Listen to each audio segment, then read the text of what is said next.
आज public speaking की एक बहुत इंपॉर्टेंट टॉपिक के ऊपर हम बात करते हैं, वो है आपका ड्रेसअप। आपका ड्रेसअप कैसे होनी चाहिए? अगर आप किसी भी फंक्शन में जा रहे हैं या किसी प्रोग्राम को होस्ट कर रहे हैं या फिर जूम कॉल पे हैं, तो भी आपका अटायर स्ट्रांग होना चाहिए, परफेक्ट होना चाहिए और ये लगनी चाहिए कि yes you have got something knowledge, because first impression is the last impression. अगर हमारा ड्रेसअप उस टॉपिक से मैच करता हो, हमारा ड्रेसअप अगर वो कॉन्फिडेंस दिखाता हो, हमारा ड्रेसअप वो दिखाता है कि हमारा नॉलेज लेवल कैसा है और हम किस लेवल से बिलोंग कर रहे हैं, तो सामने वाले जितने भी लोग हैं वो आपको सुनने को तैयार हो जाते हैं। This is called the first impression. लोग ये नहीं देखते हैं कि आपके पास नॉलेज कितनी है, पहले वो आपको देखते हैं। आप जैसे ही सामने आते हैं एक आदमी के पास, आपकी इमेज बन जाती है। वही इमेज लेकर वो पूरे टाइम आपके देता है, आपके साथ रहता है, आपको सुनता है और जज करता है। पर वो पहला 9 सेकंड, पहला 10 सेकंड या पहली 30 सेकंड्स जिसमें आप सामने प्रोड्यूस होते हैं, सामने खुद को प्रेजेंट करते हैं, वही मोमेंट होती है जब लोग आपके लिए एक इमेज क्रिएट करते हैं और वो इमेज एवरलास्टिंग हो जाती है उस सेशन के लिए एटलीस्ट। तो ड्रेसअप कैसी होनी चाहिए? एक कोट, इसीलिए कहा जाता है 1 ओवर। आप नॉर्मल टी शर्ट में भी, नॉर्मल शर्ट में भी आप बातें कर सकते हैं, इसमें कोई दो राय नहीं है, बिकॉज नॉलेज स्पीक्स बेटर। लेकिन नॉलेज को सही जगह तक पहुंचाने के लिए पहले जो इमेज क्रिएटिंग होगी वही बताएगा कि आप कितने दूर तक लोगों को ले जा सकते हैं। इसलिए आपका ड्रेसअप तगड़ा होना चाहिए। इसीलिए शर्ट अगर पहने हैं तो उसके ऊपर एक कोट डाल सकते हैं, एक जैकेट डाल सकते हैं, एक कोटी डाल सकते हैं। अगर एसेसरीज की बात करूं तो आपके पास वॉच हो, इट्स बेटर।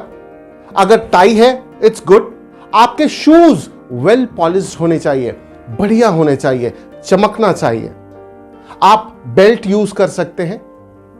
यह पूरा अटायर जब आप पहनकर सामने पहुंचते हैं तब लोग आपको अलग निगाहों से देखते हैं। इसीलिए किसी भी पब्लिक स्पीकिंग सेरेमनी या फिर पब्लिक स्पीकिंग इवेंट में जब आप जाते हैं तो यह इंपॉर्टेंट है कि आपका ड्रेसअप वेल हो, वेल ड्रेस्ड हो।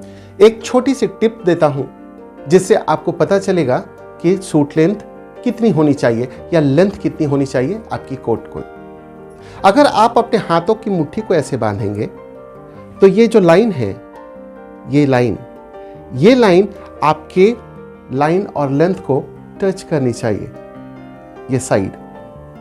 दूसरा, ये जो कफ होता है, ये कफ जो होनी चाहिए, this is the wrist bone. Wrist bone के ऊपर ये रहनी चाहिए, ना ज़्यादा लंबी ना ज़्यादा छोटी, ताकि जब आप शर्ट हाथों को पैरेलल रखेंगे, साइड में रखेंगे, तो आपकी जो शर्ट है ये विजिबल होनी चाहिए। This looks good.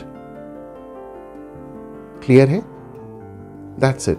ये अच्छी लगती है और यही बताती है कि your coat is well stitched. Shoulders level पे हो, एकदम जबरदस्त। ये चीजें बहुत मैटर करती हैं। आपकी जो साइड्स हैं, ये साइड्स ये वी शेप में होनी चाहिए ताकि लोगों को दिखे कि आप फिट हैं।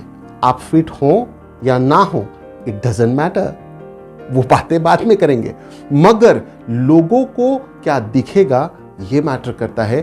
That is your V shape. Physically fit है, ये बताती है कि आपका ड्रेस आप पे कितना फिट बैठ रहा है। यही कारण है कि image is very important, because people जज यू विथ योर अपीयरेंस। आप इसको नजरअंदाज नहीं कर सकते। बहुत सारे रिसर्चर्स को अगर देखेंगे तो कहा जाता है अप्रॉक्सीमेटली 54% के लगभग हमारी इमेज कंट्रीब्यूट करती है हमारे टॉपिक्स को। लोग हमें कितना लेंगे, कितना सुनेंगे, ये जजमेंट वो बनाते हैं हमको देखकर। इसीलिए इमेज का कंट्रीब्यूशन बहुत ज्यादा होता है। इसीलिए आपको वेल ड्रेसअप होनी चाहिए। आप किस तरह से बातें करते हैं ये इसके बाद आती है। दैट इज कि आप हाथों का जेस्चर्स, आप किस तरह से बात करते हैं, किस तरह से आप प्रेजेंट करते हैं, ये सेकेंडरी है। बाद में आते हैं शब्द, दैट इज मात्र 7% होगा। तो हम 7% के ऊपर ज्यादा कंसंट्रेट करते हैं, रादर इमेज के ऊपर। हम दिखते कैसे हैं, हम खुद को दिखाते कैसे हैं, हम लोगों के सामने पेश कैसे होते हैं। All the time you have to be in well dressed, well groomed.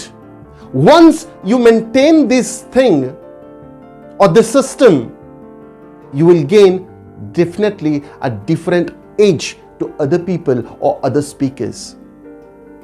यही कारण है कि आपके सूट लेंथ वेल हो, आपके शर्ट मैच करते हो, आपके टाइज आपके सूट के साथ जाते हो, आपके शूज प्रॉपर हो। आपने पूरा अटायर ब्लैक शूट डाल रखे है और स्पोर्ट्स शू पहन के चले गए, सही नहीं है। सही है ना? तो यू हैव टू सी कि what you are wearing, what accessories you are wearing, and pay attention to this and you will gain attention of the peoples, those who have come to listen to you. जैसे कि मैंने कहा कि dress up के ऊपर अगर चर्चा करने लगे तो पूरा दिन कम पड़ जाएगा कि आप लोगों से अलग हैं, आपके पास कुछ है, ये मेंटली लोग परसीव कर लेते हैं। तो चर्चाएं तो बहुत हो सकती हैं, पर इन डेप्थ जाने के लिए जब फिर कभी हम आमने सामने मिलेंगे, चाहे वो जूम कॉल हो, चाहे किसी अदर प्लेटफॉर्म पे हो, हम और डिस्कशन करेंगे। इसके ऊपर फोकस करिए और खुद के अटायर को थोड़ा सा देखिए, ध्यान दीजिए। अगर लगे कि थोड़ा सा चेंज करना है तो बिल्कुल चेंज कीजिए, और आप देखेंगे कि ये सिर्फ अटायर में चेंज करने से आपकी इमेज में चेंजेस आती है, और आपके इमेज में चेंज आने से लोगों को लगता है कि आप जो कह रहे हैं वो वैल्यूएबल है, और वही उनके लाइफ को बदल देती है। और जब वो बदलने चालू करेंगे तो आप definitely you will grow my dear friends. आप ग्रो करें, यही मेरी मंशा है। अगर आपने अभी तक सब्सक्राइब नहीं किया है, then do it right now.